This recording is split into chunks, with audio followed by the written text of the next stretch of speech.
नमस्कार मंडळी, मी शर्मिला नगरकर. माझ्या संस्कृती आणि विचार या चॅनलवर आज तुम्हा सगळ्यांचं परत एकदा स्वागत करते. मंडळी, आज आपण कुठे आलो आहेत माहिती आहे? आज आपण आलो आहे अक्कलकोटला. तुम्हाला सगळ्यांनाच माहिती आहे की आपला संस्कृती आणि विचार हा जो चॅनल आहे त्याच्यावर परमार्थाचे 365 दिवस ही स्वामींची पोथीचा रोज एक अध्याय मी वाचते. हा अध्याय वाचताना स्वामींनी अक्कलकोटमधल्या बऱ्याच अशा स्थळांचा उल्लेख केलेला आहे की जिथे आपण कधी आत्तापर्यंत मी तरी कधीच गेले नव्हते किंवा माहिती पण नाही आहे त्या स्थळांबद्दल. आणि मनात एक अशी क्युरिओसिटी निर्माण झाली होती की अरे या स्थळांवर जाऊन आपण बघायला पाहिजे ना, की जिथे स्वामींनी विश्रांती घेतलेली आहे, जिथे स्वामींच्या अनंत लीला झालेल्या आहेत, त्यांनी केलेल्या आहेत. तर मनात हा विचार होता. आणि खरं सांगायचं तर असं म्हणतात ना की भक्ताच्या जे मनात इच्छा असते ते गुरु पूर्ण करतात. तसंच हा प्रत्यय मला पण आला बरं का. माझ्या मनातली ही इच्छा पूर्ण करायला माझी एक पुण्यातलीच मैत्रीण नैना निकम हिने मला मदत केली. तिने मला अभिषेक दादांचा नंबर दिला. अभिषेक दादा हे अक्कलकोटला असतात आणि मी आज त्यांच्या यतिगंध या भक्त निवासमध्ये आली आहे. तर आता आपण अभिषेक दादांची ओळख मी त्यांनाच सांगते, कारण खूप मोठी ओळख आहे, मला सगळे पॉईंट्स कव्हर करता येतील असं नाही. त्यामुळे आपण अभिषेक दादांनाच सांगूया की त्यांनी त्यांची ओळख करून द्यावी. आणि यतिगंध हे नाव खूप वेगळं आहे, कॉमन नाही आहे. तर मला एक क्युरिओसिटी ती पण आहे की त्यांनी भक्तिनिवासचं नाव यतिगंध का ठेवलं. तर तो पण प्रश्न मी त्यांना विचारणार आहे. नमस्कार. नमस्कार. नमस्कार. श्री स्वामी समर्थ. मी प्राध्यापक अभिषेक निकम म्हणून मुंबई ठाण्याला ओळखला जायचो. तर 22.5 वर्ष मी टीचिंग फील्डमध्ये होतो. मी 11वी ते MBAच्या मुलांना शिकवायचो. मुळात मी मुंबईला म्हणजे दादर माटुंग्याला जे पोद्दार कॉलेज आहे तिथे प्राध्यापक होतो. तिथे BMS सेक्शनला शिकवायचो आणि काही ठिकाणी पोस्ट ग्रॅज्युएशन MBAच्या मुलांना आणि जवळजवळ तिकडचे जे वेल नोन टॉप 3 कोचिंग क्लासेस ते मी 11वी 12वीला शिकवायचो. आणि असं करता करता फायनली अशा काही गोष्टी घडत गेल्या. महाराजांच्या कृपेने मी आता मागच्या 2.5 वर्षापासून अक्कलकोटला आता सेट झालो. इथे आपले 2 गेस्ट हाऊस आहेत आणि या वास्तूचं नाव यतिगंध का? तर बघा, शेकडो लोकांना स्वामींची प्रति जी ओढ आहे, भक्ती, श्रद्धा आहे. तर स्वामी म्हणजेच यती म्हणजे राजा. त्या राजाबद्दल गंध आहे, प्रेम आहे, श्रद्धा आहे, म्हणून त्या वास्तूचं नाव यतिगंध. आणि यतिगंध नावाची पोथी स्वामी समर्थ महाराजांनी सुनंदा फडके आजींकडनं जो 25 वर्षापूर्वी जागृत अवस्थेत लिहून घेतले. म्हणजे महाराज त्यांना पहाटे 1:30, 2:30, 3:30 वाजता ब्रह्ममुहूर्तात उठवायचे आणि त्यांच्याकडनं जागृत अवस्थेत ज्या गोष्टी लिहून घेतल्या त्याचं 18 पोथीमध्ये रूपांतर झालं. आणि त्या पोथीला काय नाव द्यायचं तर महाराजांनी त्यांना सुचलं यतिगंध. तर त्याच नावाने हे यतिगंध भक्तनिवास आहे. इथे सर्वांना जे लोक राहायला येतात प्रसाद रूपात आपण यतिगंध पोथी देखील देतो. आणि महत्त्वाचं म्हणजे अजून एक one of the greatest gift म्हणजे स्वामी समर्थ महाराजांचे 1000 नावं ज्याला आपण सहस्त्रनामावली म्हणतो ते देखील प्रत्येक फॅमिलीला देतात. महाराजांचं म्हणणं होतं की यतिगंध पोथी आणि हे जे सहस्त्रनामावली ते विकायचं नाही, विक्री करायचं नाही. मग सुनंदा फडके आजीने आम्हाला सांगितलं तर वारसा आपण इथं सुरू ठेवला, म्हणून त्याच नावाने हे यतिगंध निवास. आणि इथे वेगवेगळ्या रूमचे प्रत्येक रूमचे वेगवेगळे कलर्स आहेत. म्हणजे इथं कलर थीम आहे. कोणाला ब्ल्यू कलर आवडतो, पिवळा, beige colour, yellow colour, cream colour, असे सर्व वेगवेगळे कलर थीम इथे आपण केला. आणि दत्त जयंती 2025ला याची सुरुवात झाली आणि आत्तापर्यंत 400 फॅमिलीज राहून गेलेत. आणि आम्हालाही खूप आनंद आहे. त्या आनंदाने जातात आणि आम्हालाही आनंदाने त्यांची जी काही उठ बस आम्हाला करायला खूप आवडतं. तर त्या नावाने यतिगंध निवास. आणि पादुकांच्या संबंधी पण आपण माहिती दिलीत सगळ्या प्रेक्षकांना. तर आपल्याला एक आनंदाची गोष्ट म्हणजे जसं यतिगंध पोथी आणि सहस्त्रनामावलीचा एका प्रकारे वारसा आपल्याला मिळाला सुनंदा फडके आजींकडनं. तसंच आमच्या संपर्कात नम्रता भट मॅडम आला ज्यांनी 39 वर्ष स्वामींवर लिखाण केलं आहे. आणि त्यांनी आम्हाला महाराजांनी त्यांच्या काळात 400 पादुका म्हणजे त्याच्यात जोधपुरी जोडे, खडावा, चिपळ्यांच्या पादुका, चर्म पादुका अशा वेगवेगळ्या पादुकांबद्दल सांगितली, माहिती दिली. त्या अक्रॉस महाराष्ट्र किंवा बरोडा अशा वेगळ्या ठिकाणी आहे. आणि त्याच्यातल्या एका म्हणजे फॅमिलीने जे महाराजांच्या काळात होतं, मैंदर्गीकर फॅमिली, त्यांनी ते पादुका आईंना दिल्या. मग त्याचा वारसा सुरू होण्यासाठी ते आपल्याकडे आल्या आणि त्याचं पूजन ॲक्रॉस महाराष्ट्र सर्व ठिकाणी होतं. आणि कदाचित त्या महाराजांचे एकमेव खडाव असतील जे सर्व दत्त क्षेत्र आहेत ना, कुरापूर, पिठापूर, गाणगापूर, गिरनार, कडगंजी, कोमसी, असं सर्व दत्त क्षेत्रांवर त्या पादुकांवर संस्कार केलेले आहेत. म्हणून त्याला आपण स्वामींच्या सिद्ध पादुका म्हणतो आणि त्या सर्वत्र पूजनासाठी जातात. असं अच्छा, आपणच घेऊन जाता? सर्व वेगळे वेगळे गुरुजी आहेत. आता नाशिक, मालेगाव, धुळे असेल तर वेगळे लोक. जर खास करून मी पुणे आणि मुंबईचं बघतो. बाकी सातारा, सांगली, कराड, नागपूर, अमरावती असे जो 25-30 गुरुजनांची टीम आहे, ते सर्वत्र पूजा करतात. मी खास करून मुंबई, पुणे बघतो, कारण तिकडचे रस्ते माहिती आहे, तिथं राहिलो आहे, ओळखी आहेत आणि ते इझिली मला किंवा म्हणजे बाकी लोकांना जाणं आम्हाला शक्य असते. मुंबई पुण्याच्याच पादुका पूजनांचं बघतो. अच्छा, मुंबई पुण्याच्या प्रेक्षकांना मी आवर्जून सांगेन की जर तुमची इच्छा असेल की स्वामींनी तुमच्या स्वामींच्या पादुकांचं घरी पूजन व्हावं, तर मी अभिषेक दादांचा नंबर खाली देते डिस्क्रिप्शनमध्ये, तर जरूर त्यांना कॉन्टॅक्ट करा. अभिषेक दादा, आता मी म्हटलं तसं की अशी अक्कलकोटमध्ये बरीच ठिकाणं आहेत की जिथे स्वामींनी खूप लीला वेगवेगळ्या केलेल्या आहेत, तर आम्हाला आता ती ठिकाणं तुम्ही दाखवताय.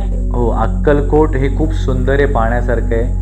ताई, मी नेहमी जेवढे भक्त मंडळी येतात, बऱ्याचदा लोकांना आग्रही करतो की तुम्ही घाईघाईत येऊन या. तर काय होतं, घाईघाईत आपण वटवृक्ष समाधीमठ करून पळायच्या मागे असो किंवा गाणगापूरला जायचं असतं, तर मी म्हणतो की तुम्ही एक दिवस तुमचं महाराजांना एवढं प्रेम आहे ना, एकदा महाराजांसाठी द्या आणि तुम्ही बघा सर्व संचार स्थळ बघा, तुम्ही नव्याने महाराजांच्या प्रेमात पडणार. आणि माझं भाग्य की मागच्या 5 वर्षात जवळजवळ आपण 5,000 फॅमिलीजला आपण ह्या वेगळ्या वेगळ्या क्षेत्रांचं आपण तिथं नेलं, तिकडचं महात्म्य सांगितलं. प्रत्येक ठिकाणी महाराजांच्या काय काय लीला होत्या त्या गोष्टी सायंटिफिकली सांगितल्यामुळे त्यांनाही आनंद होतो, आपल्यालाही आनंद होतो. तर असे तो 40 ते 45 स्थान आहेत. आज बघू दिवसभरात जेवढे स्थान होतं आपण कव्हर करून प्रत्येक स्थानाची आपण एक व्यवस्थित सायंटिफिक माहिती द्यायचा प्रयत्न करू. आता आपण आलेलो आहोत बागेआळी. बागेआळी म्हणजे स्वामी समर्थ महाराजांचं विश्रांती धाम. इथे अनंत लीला झाल्यात, अनेक घटना झाल्यात. त्या घटनांबद्दल आपण आतमध्ये जाऊन जाणून घेऊया. चला.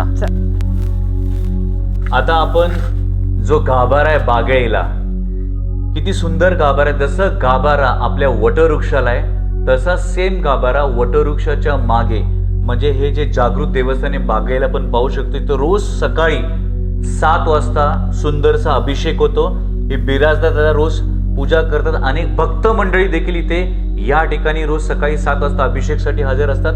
आणि मागे जो आपण जो फोटो पाहतोय स्वामी समर्थ महाराजांचा विष्णुशाही रूपात, हा जो फोटो आहे हा अरुण फडणीस काकांना स्वामी समर्थ महाराजांनी एका प्रकारे साक्षात्कार दिलेला, सांगितलेलं की अशा प्रकारे विष्णुशाही रूपात तुझ्याकडनं एक रचना होणार आहे. म्हणून 1998ला जेव्हा या अक्कलकोट पासून हे 5 मिनिटावर असलेले जे स्थान आहे बागे, जेव्हा याला श्री क्षेत्र म्हणून डिक्लेअर केलं, तर तेव्हा त्यांना दिव्य अनुभूती, त्यांनी दृष्टांत दिला आणि तेव्हा हा फोटो त्यांनी बनवला आणि इथे या गाभाऱ्यात या फोटोची रचना केलेला. तर सुंदरसा अरुण फडणीस काकांनी काढलेला फोटो देखील आपण पाहू शकतो. आता आपण बागेआळीला हे जे वटवृक्ष जे पाहू शकतो, इथे अनेक गोष्टी घडल्या. जसं की इकडचे एक सरपंच एकदा आतमध्ये गाभाऱ्यात बसलेले महाराजांची पूजा करत होते आणि त्यांनी महाराजांसमोर एक मनोमन प्रार्थना केली की महाराज, हे मुंबई, पुणे, कोकणातले गृहस्थ येतात, मंडळी येतात आणि ते एक शब्द वापरतात की आम्हाला आम्हाला एक अनुभूती आली, साक्षात्कार झाला किंवा असे वेगळे वेगळे टर्म्स वापरायचे. मग ते काय म्हणाले की महाराज, हे सगळे बाहेरचे लोक येतात, आम्ही तुमच्या सेवेत एवढ्या वर्षापासून आहे आणि हा साक्षात्कार झाला, अनुभूती आली, हे काय प्रकारे आम्हालाही जाणून घ्यायचंय. तर एकदा महाराजांनी त्यांना पहाटे ब्रह्ममुहूर्तात एक दिव्य स्वरूप दाखवलं. काय दाखवलं की हे वटवृक्षामध्ये माझे हे 2 पाय आहेत. टोलेजंग महाराजांचे स्वरूप होते. हे दोघं माझे पाय आहेत, हे माझं पोट आहे आणि ज्या 2 फांद्या अशा गेल्या ते महाराजांनी दाखवलं की माझे हात आहेत. आणि त्यांना चक्क वरती महाराजांनी आपलं तोंड वगैरे ते स्वरूप दाखवलं. आणि सर्वात महत्वाचं म्हणजे या दोघही पायाच्या खाली जसं आपल्याला 10 बोट आणि 10 नख, ते देखील त्यांना दिसलं. मग त्यांनी सकाळी सकाळी येऊन त्यांनी खणलं, तर त्यांनी पाहिलं आणि ते अचंबित झाले. मग 2022ला त्यांनी शेवटचं आम्हाला ऑक्टोबर महिन्यात होता तेव्हा खणून दाखवलं. मी विनंती केली आणि आमच्यावर लकीली नम्रता भट मॅडम होत्या.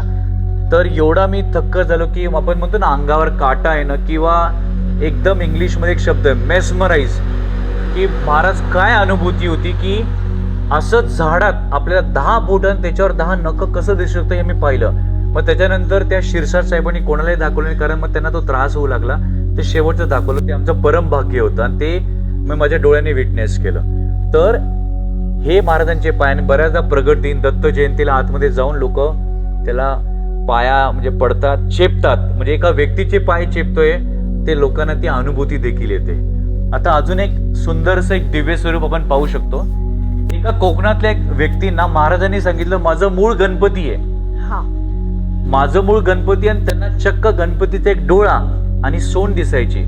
आणि तो सतत एक आवाज यायचा की माझं मूळ गणपती, माझं गणपती स्वरूप वटवृक्षामध्ये. आता वटवृक्ष म्हटलं की आपण एकाच वटवृक्ष जातो, कारण ते सर्वात मोठं स्थान आहे आपल्या अक्कलकोटचं. तिथे गेले, अनेक लोकांना भेटले, त्यांनी अनेक वेळा प्रदक्षिणा मारले की जे मला गणपतीचा डोळा, जे दृश्य दिसतं ते या वटवृक्षामध्ये पाहू शकतो, की त्यांना दिसलं नाही. मग ते डिस्टर्ब झाले, परत गावी गेले, परत त्यांना ते स्वरूप दिसायला लागलं. अनायशा नम्रता भट मॅडमचा बद्दल त्यांना कोणतरी सांगितलं, बोलणं केलं. मग नम्रता भट मॅडम बोलले तुम्ही बागेळीला जा. त्यांना कळालं नाही. पहिले बागेळी महाराजांचं विश्रांती स्थान, तिथे देखील सेम वटवृक्ष आहे, तुम्ही तिथे जा आणि तिथे तुम्ही त्या वटवृक्षाला पहा. कारण हे वटवृक्ष आणि ते वटवृक्ष जेव्हा भूकंप झाले तेव्हा स्प्लिट झालं. याच्याबद्दलही नम्रता भट मॅडमनी त्यांना सांगितलं. डॉक्टर RR शुक्लांनी केवढे ते रिसर्च केले त्याच्याबद्दल सांगितलं. मग इथे आलंय आणि त्यांना जे स्वरूप दिसायचं गणपतीचं, ते फायनली इथे आल्यावर त्यांनी ते पाहिलं. काय तर हा बघा गणपतीचा डोळा आणि गणपतीची ही सोंड, ते स्वरूप त्यांना तिकडे दिसायचं. आणि इथे आल्यानंतर त्यांना कळलं की हो, मला महाराज जे सांगत होते की तो एका प्रकारे अनुभूती साक्षात्कारच होता. अप्रतिम सर. आता बऱ्याचदा प्रश्न येतो की स्वामी समर्थ महाराज बागेला कधी यायचे, तर महाराज कधी चिडले कोणावर, कोणाला शिव्यांच्या लाखोल्या दिल्या, किंवा काही गोष्टी अशा घडल्या ज्या महाराजांच्या मनासारख्या नाही, तर महाराज अदृश्य व्हायचे आणि इथे येऊन आराम करायचे. आता प्रश्न असा आहे की महाराज शिव्या काय द्यायच्यात. आपण स्वामींची बखर वाचली, 264 स्टोरी वाचल्यानंतर त्याच्यात जवळजवळ 23-24 शिव्यांचा रेफरन्स निघतो आणि घाणेरड्या शिव्या. तर अनेक ज्यांनी महाराजांवर अभ्यास केला, जसं की वरेरकर माहीमला राहायचे, म्हणजे मी तेव्हा तर शाळेत होतो तेव्हाची घटना, किंवा सुनंदा फडके आजी, त्यांच्याकडनं स्वामी समर्थ महाराजांनी जागृत अवस्थेत एक पोथी लिहून घेतली. त्या पोथीचं नाव यतिगंध. त्यांच्याशी संवाद साधायचो. किंवा नम्रता भट मॅडम, की महाराज शिव्या काय द्यायच्या, तर ते सांगायचे की महाराजांची प्रत्येक कृती सायंटिफिक होती. बरोबर. शिव्या हो, महाराजांनी कोणाला शिवी दिली म्हणजे त्या व्यक्तीवर महाराजांचं असलेलं प्रेम. आता उदाहरणार्थ एखाद्या व्यक्तीने चांगला गॉगल घातलाय किंवा त्याच्याकडे 1-1.5 लाखाचा मोबाईल आहे आणि माझ्या मनात जर भावना आली, बापरे मोठ्या घराण्याचा दिसतो, श्रीमंत दिसतो, महागडा मोबाईल आहे, म्हणजे माझ्या मनात एक जेलसी, द्वेषी भावना आली. हे मला कळत नाहीये की द्वेषी भावना आलेली आहे. मी भलेही महाराजांचा करतो आणि चुकून मी महाराजांच्या समोर आलो तर महाराज बोलायचे, का रे भडव्या, तुझ्या त्या व्यक्तीबद्दल असा विचार करतो. तर मी एकदम असा घाबरून येतो, वायबल येतो, अंगावर काटायचं की बाप रे, माझ्या मनातल्या गोष्टी देखील महाराजांना कळतात. म्हणून महाराज मनकवडे आपण त्यांना म्हणायचो. आणि मग चुकून माझ्यासमोर एखादा व्यक्ती आला, श्रीमंत आहे, महागडे कपडे घेतले, माझ्या मनात ती द्वेषी भावना आहे ना, कारण मला माहिती आहे की महाराज मला डायरेक्ट स्कॅन करतात आणि महाराजांनी दिलेली शिवी माझ्या मनाला लागायची आणि काय सुरू व्हायचं, माझं ट्रान्सफॉर्मेशन. म्हणून त्या कृती महाराज मुद्दाम करायचे. म्हणजे महाराजांच्या जेवढ्या कृती आहेत, हजारोंनी कृती, लाखोंनी कृती आहेत, ती कृती सायंटिफिक राहायची. तर महाराज मुद्दाम विश्रांतीला इकडे यायचे आणि मग सर्व बाळप्पा महाराज, चोळप्पा महाराज, सुंदराबाई, भुजंग फिरंगी, जो महाराजांना हवा द्यायचा त्याला भुजंगी फाळके त्यांचं नाव, विनंती केली महाराजांना, मग पाया पडून परत घेऊन जायचे. तर अदृश्य झाले अक्कलकोटला. महाराज ह्या ठिकाणी येऊन आराम करायचे, विश्रांती घ्यायचे. आता आपण या बागेला ज्या स्थानी आहोत इथे 4 ते 5 विशेष गोष्टी आहे. आता अक्कलकोटचं मूळ नाव विद्यानगरी, विद्येचं माहेर. आणि असं म्हटलं जातं, काही ठिकाणी डॉक्युमेंटेड देखील आहे, की इथे साक्षात दत्तगुरूंनी या भूमीत, ही साधी भूमी आणि अक्कलकोटची भूमी, इथे दत्तगुरूंनी विष्णूचे 6वे अवतार परशुरामांना दीक्षा दिलेली भूमी आहे. आणि माता सरस्वतींनी साक्षात दत्तगुरूंना विनंती केली की एका प्रकारे साकडं घातलं की तुमचा इथे मानवी रूपात वावर व्हावा. अच्छा. म्हणून दत्तगुरू श्री स्वामी समर्थ महाराज या पावनभूमीत जवळजवळ 21 वर्ष 219 दिवस त्यांचा वावर होता. स्वामी समर्थ महाराज साधारण 23 सप्टेंबर 1857ला जे खंडोबा मंदिर आहे, हो. जे महाराजांचं आगमन स्थान आहे, हो, तिथून हो. साधारण 100-110 मीटरवर एक थोरली वेस अशी दगडी कमान होती. म्हणजे अक्कलकोटला 2 वेस होती, एक खंडोबा मंदिर जवळ आणि एक वटवृक्षाच्या मागे जे मुरलीधर मंदिर आहे, आता तिथं जीर्णोद्धाराचं काम झालं, तिथं धाकटी वेस होती. तर महाराज इथे प्रगट झाले आणि 3 दिवस काही फलार न खाता पिता त्यांचं वास्तव्य खंडोबा मंदिरमध्ये. म्हणून अक्कलकोटात ती प्रथा हो. आहे की लोक पहिले खंडोबाचं हो, दर्शन हो, घेतात, हो. मग महाराजांनी स्थापन केलेले 5ही मठात जातात. तर महत्वाचं काय, आपण बोलतो विद्यानगरीबद्दल. या विद्यानगरीचं नाव कालांतराने प्रज्ञापुरी झालं.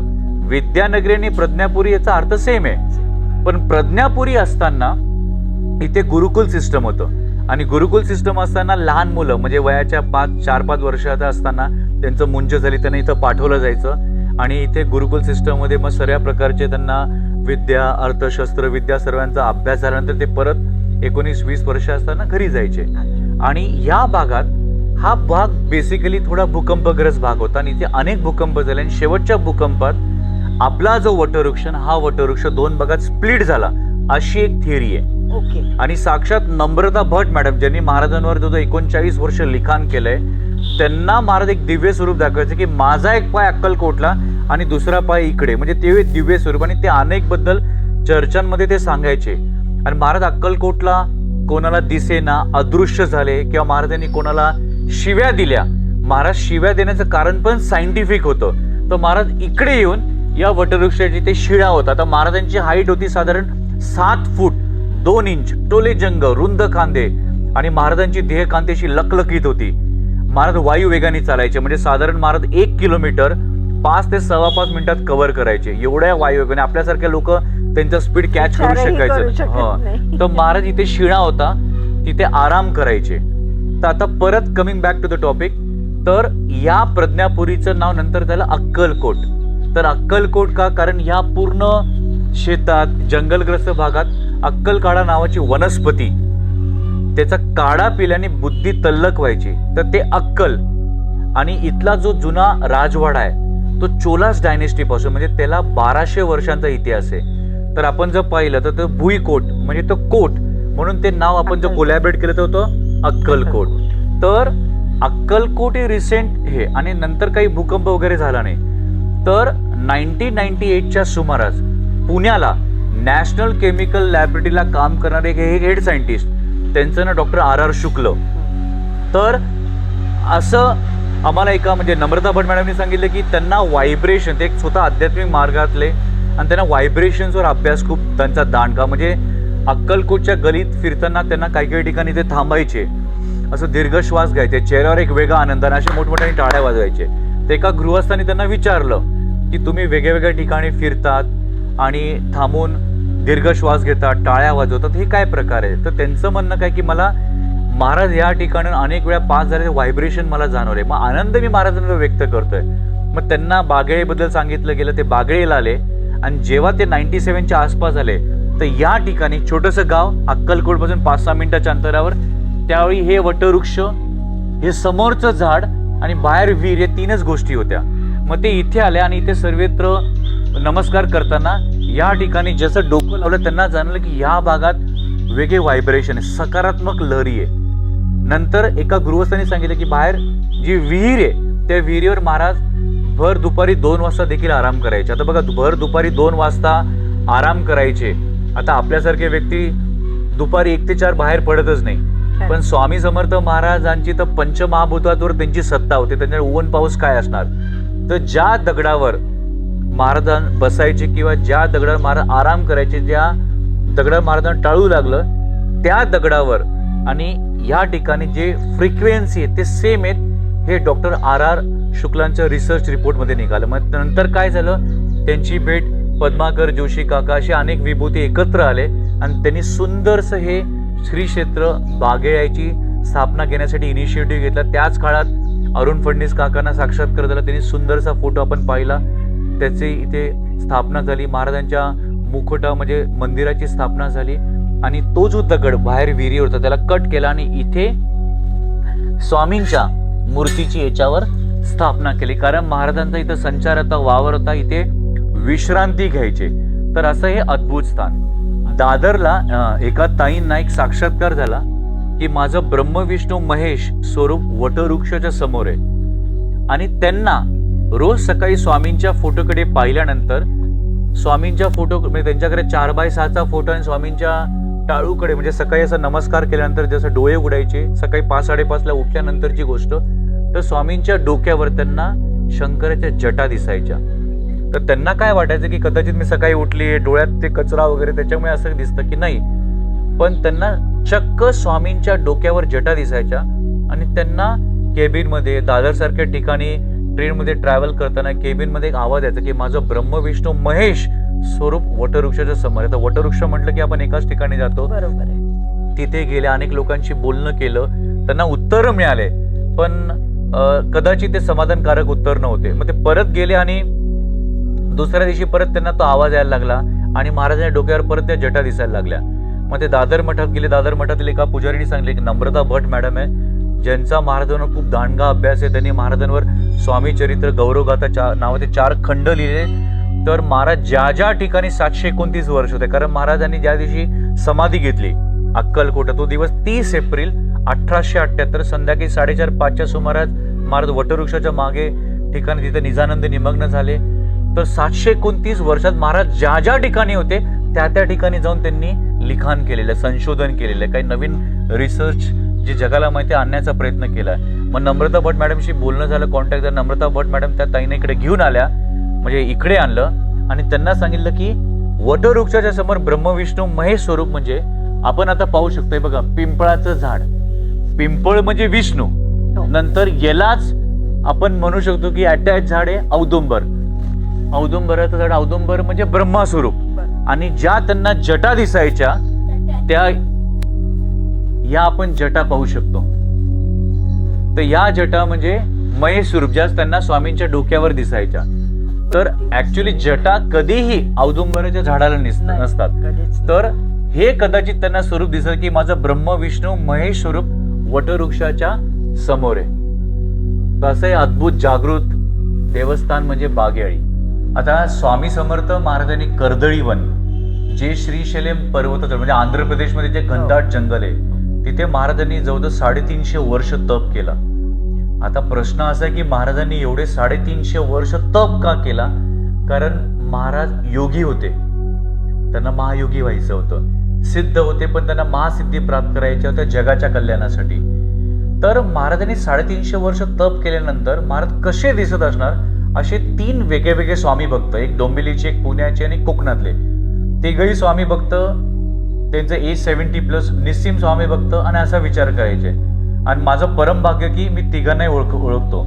तर त्याच्यातल्या डोंबिवलीच्या काकांना महाराजांनी गुरुपौर्णिमेच्या वेळी पहाटे 3:33 दिव्य स्वरूप दाखवलं की 350 वर्ष तप केल्यानंतर बघ माझं स्वरूप असं होतं. मग तिघांनाही ते स्वरूप दिसलं आणि त्याच्यातल्या त्या डोंबिवलीच्या काकांनी ते स्केच आर्टिस्ट कडनं बनवून घेतलं.